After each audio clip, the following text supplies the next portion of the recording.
Good evening, ladies and gentlemen. Welcome back to another episode of BSing Sports here on the BSing Network, where we do a little BS and we talk a whole lot of sports. As you can see, I'm soloing this tonight. I just wanted to jump on and do a really quick recap of the Phillies series versus the Miami Marlins. Ken Brandt jumps in and says Phillies right off the jump, as if like the caption for the show wasn't "I'm gonna talk Phillies." Thanks, Ken. But yeah, thanks for joining me here. I'm trying a few new things. Obviously, you guys know I went live the other night. I'm trying to be live more often than we have been. Obviously, I'll still be on the show with Ryan and them guys on Saturday. But we're trying to be live a little bit more often. So you're going to get a handful of these quick shows throughout the week if I, for lack of a better word, feel like doing it. I'm also going to attempt to look at the camera more and not at myself down here on the left. That's why it looks like I'm looking over here. But anyway, moving past all of that, let's talk about the Philadelphia Phillies. I'm just gonna pull this up right here, right quick. I done made a banner for it, and here we go. Phillies win the wild card round. They didn't just win the wild card round; they did it in convincing fashion. Game one, you got Zach Wheeler going to the hill. He pitches 6 2/3 of 5-hit baseball. He did allow one earned run there in the seventh inning. He couldn't get out of the seventh inning. He strikes out 8. He doesn't walk anybody. And the tail of the tape there is that Zach Wheeler looked absolutely phenomenal. He was dotting his fastball. His sweeper, I don't think I've ever seen it break as good as it was breaking in that series, or in that particular game, rather. And there were a little bit of hiccups along the way in the first inning. You get second and third for the Phillies, and you don't capitalize there against Luzardo. Questionable call by Wathan not to send Kyle Schwarber. Ryan disagrees with me. He thinks for sure Wathan should have kept him. I said I disagree. I think he should have been sent. So obviously it can go one way or the other there. Having said that, later in the game, Wathan sent Castellanos when he shouldn't have, because Castellanos was thrown out at the plate at that particular time.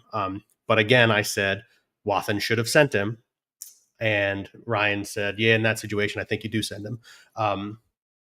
But regardless of any of that type of information, Phillies come out victorious 4-1. Luzardo pitched really well until the Phillies started tagging him here and there. They get on the board in the third for one run, and then in the fourth for 2, and then they get after the bullpen in the 8th inning when Bryce Harper blows through a stop sign, which again seemed like the wrong sign from Wathan. And scores the 4th run of the game. The Marlins do get on the board for 1, like I said before, against Zach Wheeler there in that first game. But again, 6 2/3 of extremely, extremely impressive innings out of Zach Wheeler. And if that's the Zach Wheeler we're going to get every time in the postseason, I think we stand a good chance to win any of the games that he starts and pitches in. Let's move on to last night's game. That one's obviously more fresh in everybody's mind because, it was last night and we watched it last night.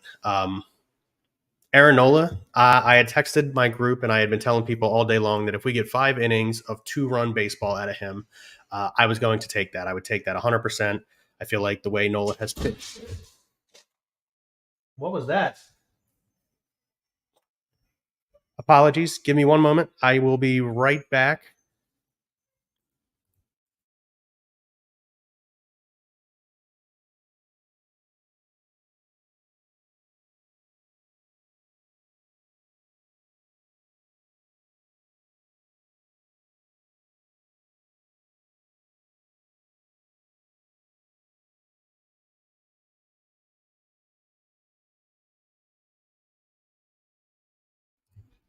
I'm very sorry about that. I have 2 dogs. One of them apparently tried to go through the back glass door for a squirrel. I would assume she's an interesting dog.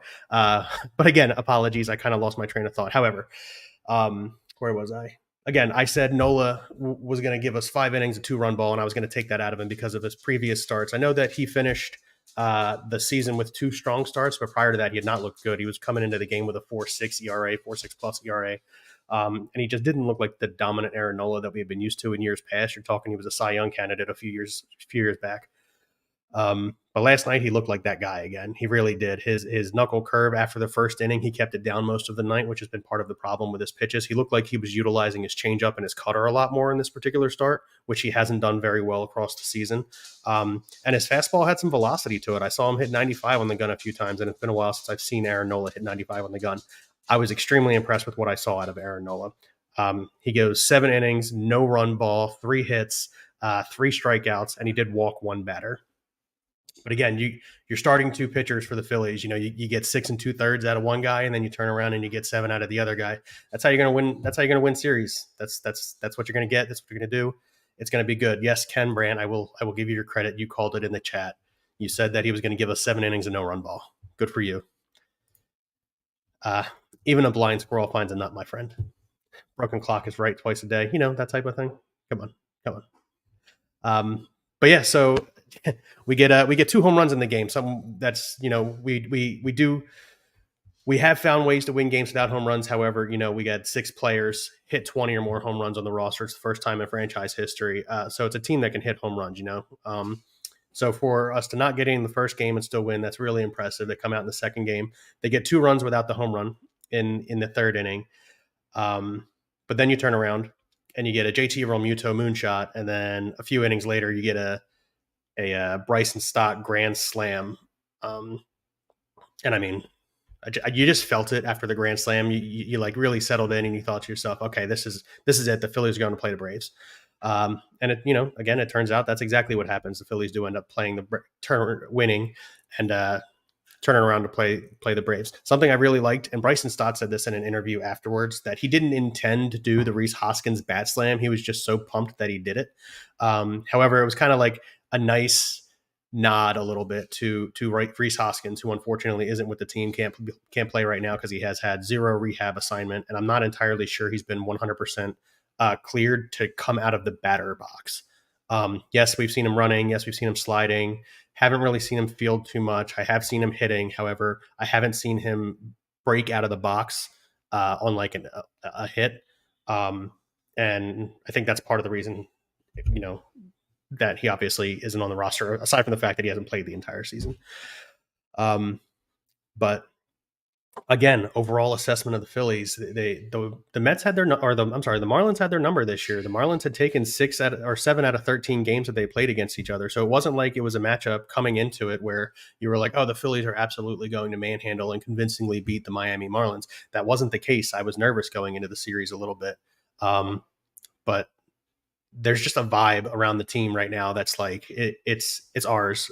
I think I really feel good about it. I felt, last year when they made the playoffs, I was like, okay, well, we got past the Cardinals, that's great. Now we got the Braves, and then we got past the Braves, and I was like, oh, okay, now we really got something.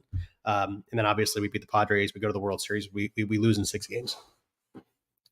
But overall, this year it just feels different, and especially like I said, if you're getting those kinds of starts out of your starters, you're getting 6 2/3, 7 innings out of your starters, and really only having to use the bullpen, those high intense guys sparingly throughout, especially the first 2 series of the playoffs. If they can do this again to the Braves, it's huge going into the NLCS / World Series. But you got to center your focus right now. The only thing they're concerned with is Saturday night at 6:00 against the Atlanta Braves. They have not announced their starting pitcher. However, it's my assumption that it won't be Wheeler or Nola. Obviously, it won't be Nola. I don't think it'll be Wheeler. Some people were saying that it would be normal rest for Wheeler, except it wouldn't be. Tuesday, Wednesday, Thursday, Friday. No, it wouldn't be normal rest. Sunday would be normal rest, and they're starting Saturday. So they haven't announced who they're starting yet on Saturday. But it's my assumption they're going against Spencer Strider, as I previously said. Listen, it's going to be a good series. A month ago, the Braves came in here and won the division in Philadelphia, and that leaves a lasting impression for a team. Because they don't want to see that. They want to get theirs. They don't want to see a division rival come into their house and clinch. So I'm really feeling strong and confident about this series. I think it'll be a great series. If I'm being 100% honest, I think this is probably going to be the best matchup in all of the playoffs. You could maybe argue Orioles and Rangers. But for me, I think, especially because obviously I'm a little bit of a homer, and I've been a homer the entire time we've been doing the podcast and everything. But I really think, looking at it from like a whole perspective, this is going to be like the biggest series of the postseason this year. And rightfully so. Like I said, the Phillies are coming off of a World Series appearance, and the Braves just won 6 games or whatever it is that they won, because their team is absolutely phenomenal. And they also have a bunch of guys on the team that can mash home runs. They got one guy who hit over 50. You've got Ronald Acuna on the Braves, who, hits what did he hit? 20 home runs or 40 home runs and stole 70 bases or something along those lines. Um, the team is good. Not to mention that they just absolutely breed pitching in Atlanta, and you know it's going to be a tough series. It's going to be a tough series. Tanya says they win in four. It is a 5 game series. It is a 5 game series against the Braves here, the NL Division Series. When they changed the format a few years ago and they added an additional wild card team to each division, they changed the format a bit. So obviously, it's a 3 game series in the wild card series, and it's a 5 game series, and then the NLCS and the World Series are both 7 game series. So again, Tanya says that they win in four. She says that the Phillies are the underdogs, which they absolutely are going into Miami to start the series. You got a game Saturday, they're off on Sunday. You got a game Monday, they're off on Tuesday, and then you got 2 in a row in Philadelphia, if I'm not mistaken. So I'm looking forward to it. I hope you guys are as excited as I am about it. And yeah, hopefully after a couple of games, I can come on and talk about how great the Phillies are doing against the Braves. Or unfortunately, not. I'm hoping this doesn't happen. Knock on wood situation, everything. But if they're playing poorly, I'll come on and I'll rip them for playing poorly because that's just what we do as analysts, if you want to call me an analyst or whatever. But that's just the way it is. So thanks for joining me here. Like I said, it was going to be a really quick recap type situation. I hope I kept you entertained for a little bit. If nothing else, the dog going through the back window probably gave you a little something, something. But yeah, thanks for joining me here on BSing Sports, where we do a little BS and we talk a whole lot of sports. And I'll see you next time.